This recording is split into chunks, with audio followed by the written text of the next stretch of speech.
the area and report at 38 outside of the emergency entrance.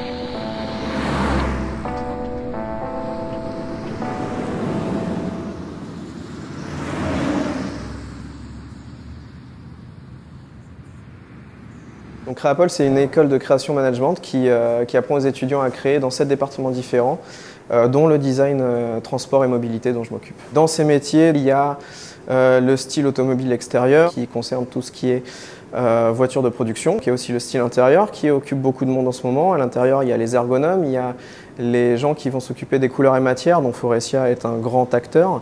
Il y a aussi le design interface, puisqu'il y a beaucoup d'écrans dans nos véhicules et donc tout ça, il faut le designer aussi. Et il y a aussi tous les autres métiers de la mobilité, donc le deux roues, les poids lourds, les intérieurs d'avions, de bateaux. Puis il y a aussi toute cette mobilité qui n'existe pas encore, donc qui vont être entre le deux roues et le quatre roues et qui vont être inventés et qui n'existent pas encore.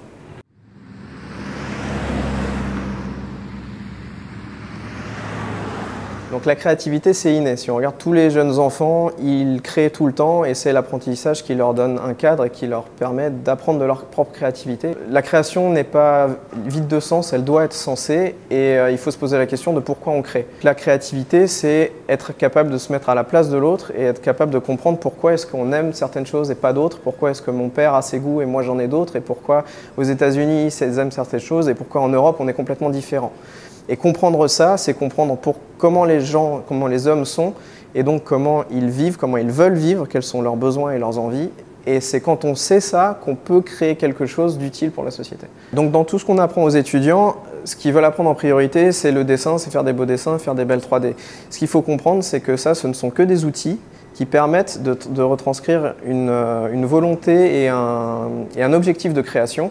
Et cet objectif ne dépend que de l'analyse qu'on fait des clients finaux, de la marque à laquelle on parle, des décideurs qui vont mettre de l'argent pour faire les projets. Et donc pour analyser ça, on a un cours qui est très important, qui est la tribuscopie, et donc qui est l'analyse des tribus qui sont un peu partout. Donc, on ne crée jamais une voiture, en tout cas, ou un projet en se disant il faut que ça plaise à tout le monde, parce que ce sera impossible, tout le monde est différent.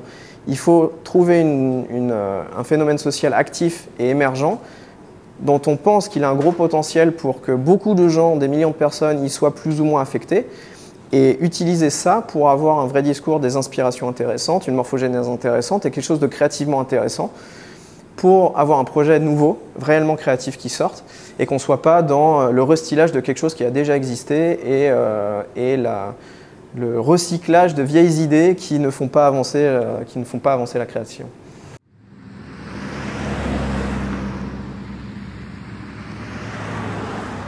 L'innovation, c'est repartir d'une feuille blanche à chaque fois et repartir de l'humain qui est en face de nous et à la place duquel il faut se mettre.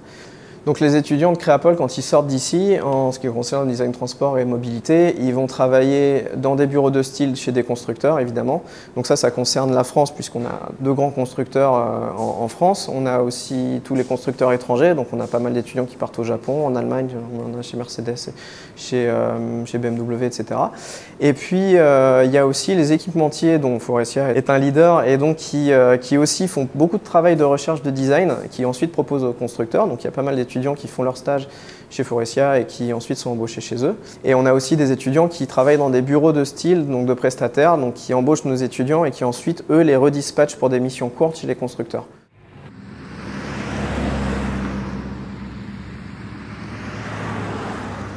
La 3D est un outil très intéressant pour tout ce qui est ergonomie, parce qu'on peut mettre un personnage à taille réelle à l'intérieur pour voir s'il rentre, si ses mouvements sont libres et s'il a la place de rentrer, etc. Donc la 3D a ses avantages, la maquette en a d'autres parce qu'on voit le volume en vrai et on n'est pas devant un écran, donc on a une meilleure perception du volume. C'est pour ça que même les 3D, on les imprime pour voir le résultat final. Et à la fin de la scolarité à Créapol, les étudiants en design transport ont toujours l'obligation de rendre un volume. Report at 38 outside of the emergency entrance.